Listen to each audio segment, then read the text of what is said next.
दिसत नाही महाराज आणि दुपारचा चेहरा असतो तो संध्याकाळी दिसत नाही. त्या भगवंताचे महाराज अनेक रूप आपल्याला पाहिजे. ज्ञानोबांनी सांगितलं अनंत रूपे अनंत वेशे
तुला काय पाहिजे ते माग म्हणजे तुझ्यामुळे मला आज युद्धामध्ये जय मिळालेला आहे.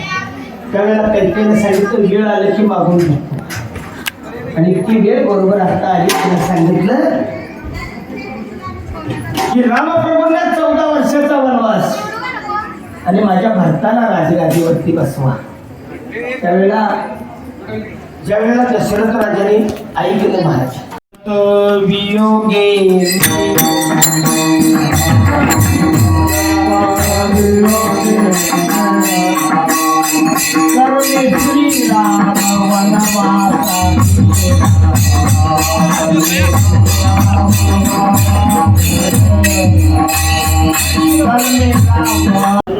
पांडवांनी राजसूय यज्ञ केला आणि राजसूय यज्ञ केल्यानंतर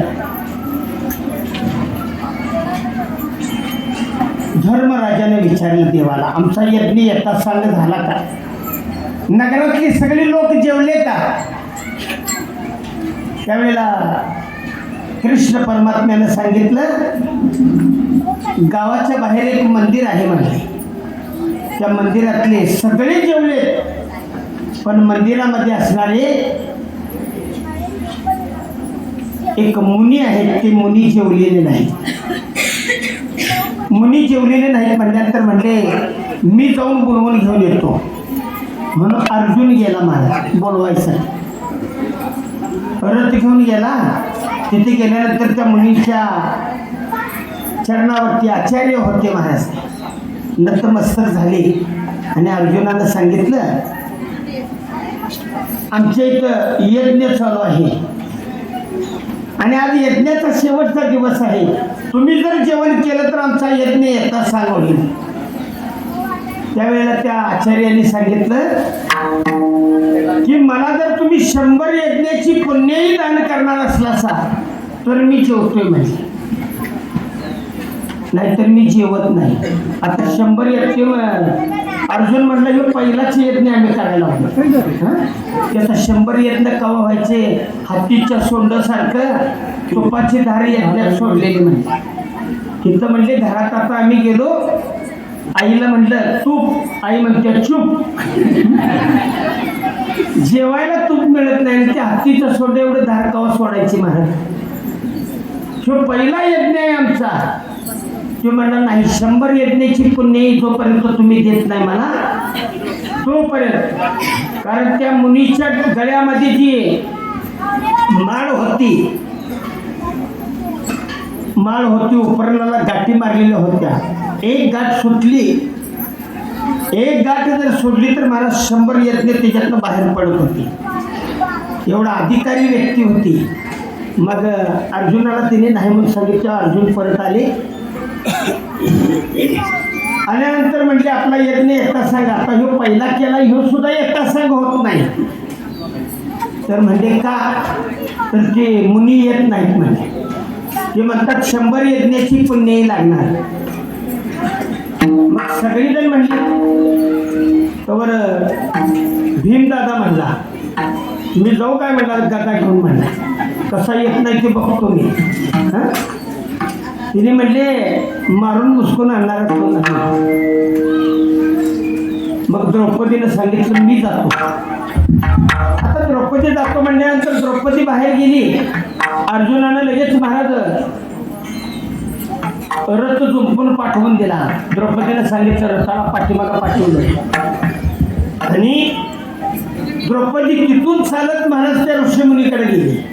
त्या मुनीच्या आश्रमामध्ये गेली. सांगितलं त्या मंदिरामध्ये आमचा यज्ञ आहे, आज यज्ञाचा शेवटचा दिवस आहे आणि जर तिथं तुम्ही चालत आला, तुम्ही जर तिथे जेवायला आला तर आमचा यज्ञ येता सांग होईल. त्यावेळेला ऋषीने काय सांगितलं की मला 100 यज्ञाची पुण्यही प्राप्त कर म्हणजे द्यायला लागतं, दान द्यायला लागतं. द्रौपदीनं सांगितलं हवं का, मी माझ्या महालापासून इथपर्यंत म्हणले राम राम राम म्हणत आलो. तुम्ही सांगितलं म्हणजे तुमचं शास्त्रच सांगतंय राम म्हणता वाट चाली यज्ञ पाऊला पाऊली. मी येताना म्हणजे 1000 पावलं झाल्या. तुम्हाला 100 यज्ञ त्याच्यातली घ्या आणि माझी 900 परत द्या म्हणजे. त्या ऋषीनं काही न बोलता महाराज, काहीही न बोलता द्रौपदीच्या पाठीमागं चालत गेले महाराज. आणि मग यज्ञ येता सांगा. मग राम म्हणता वाट चाली यज्ञ पाऊला पाऊली. एक वेळ जरी नाम आपल्या मुखामध्ये आलं महाराज तरी सुद्धा किती फायदा आहे बघा. रामप्रभूंनी ज्या वेळेला सेतू बांधायचं ठरलं, त्याच्यात एक गंधमादन नावाचं माकड होतं. 6 माकडं लहान होती, त्याची पिल्ली होती. त्यात गंधमादन नावाचं एक माकड होतं. त्या 6 माकडांना नावं दिलेली महाराज, विशिष्ट अशी नावं दिलेली. त्यात गंधमादन नावाचं एक जे माकड होतं ते एवढं विचित्र होतं महाराज.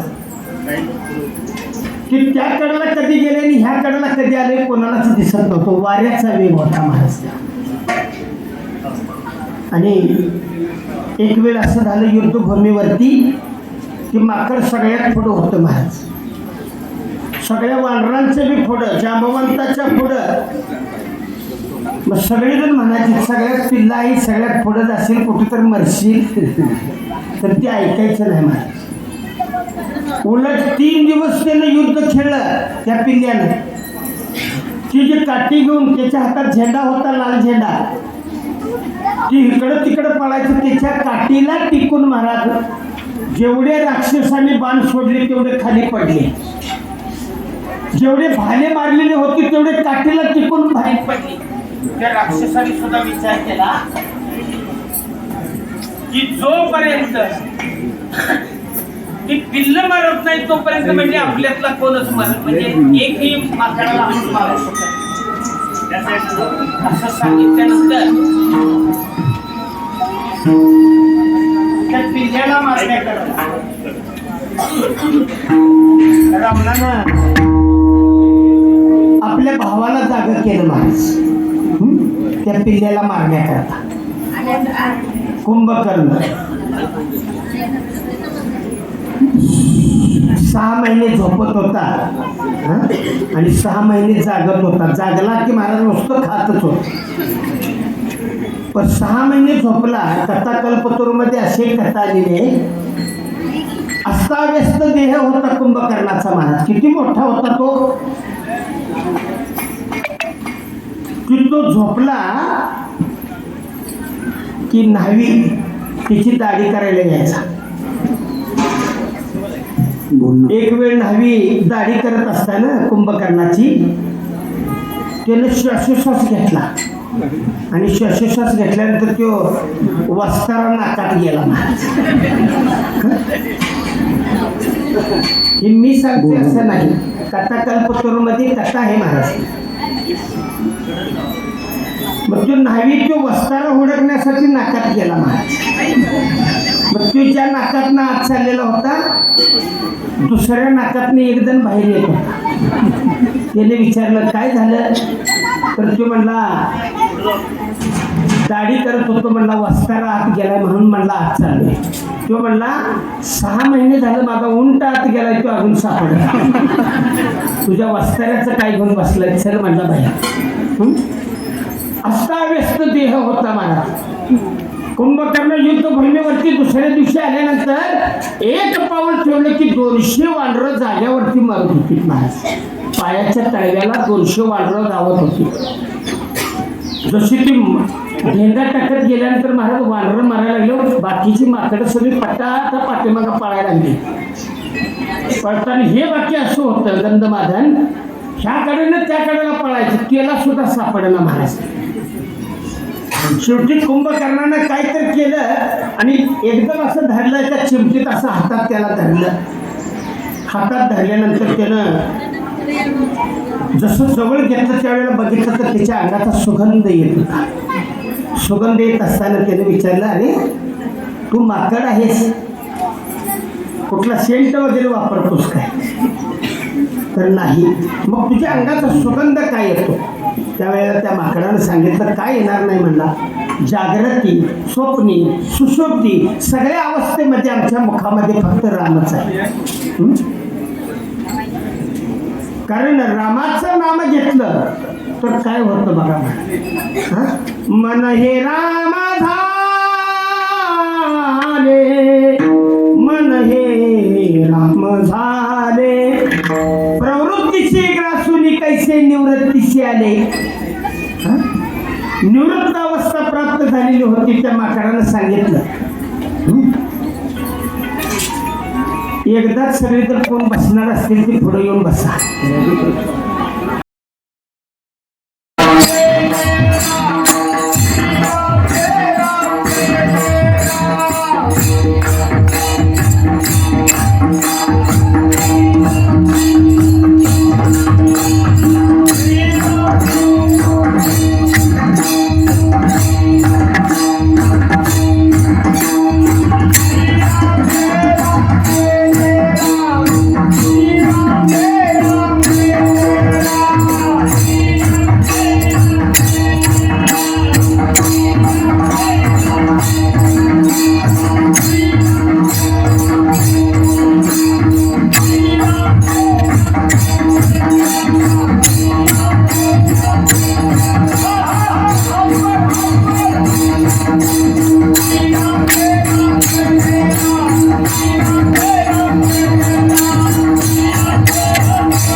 दर्शनासाठी जायचंय, त्यांनी रेल्वेत बसायचंय, रेल्वे चालू होत आहे.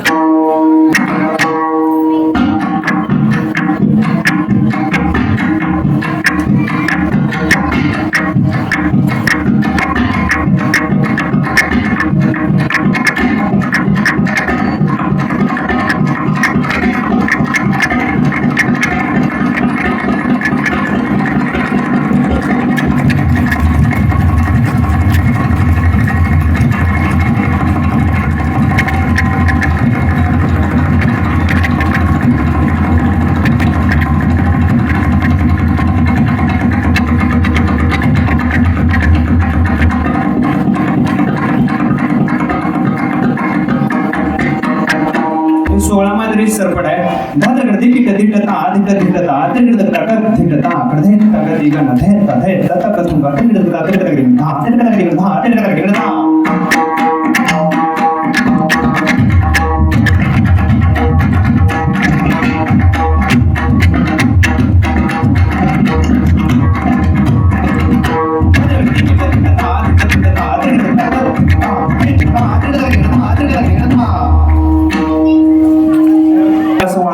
भरपूर आहे पण वेळ झालेला आहे जास्त. छत्रपती आराध्य दैवत, आपलं जे आराध्य दैवत आहे, जी शिवमुद्रा आपण म्हणतो, ती मी पकवाजवर आणि ह्याला गेन आणि हे जरा शार्प करा असं.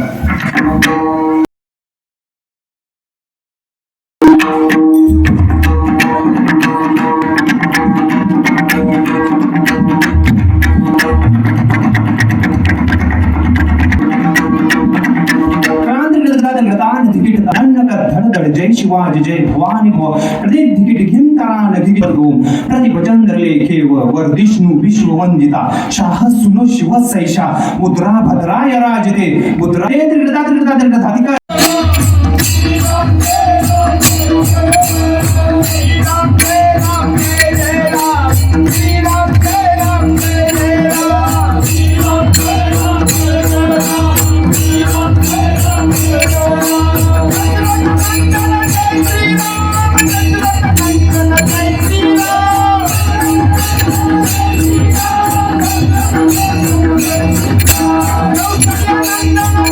Ram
Arti Utara, Mana,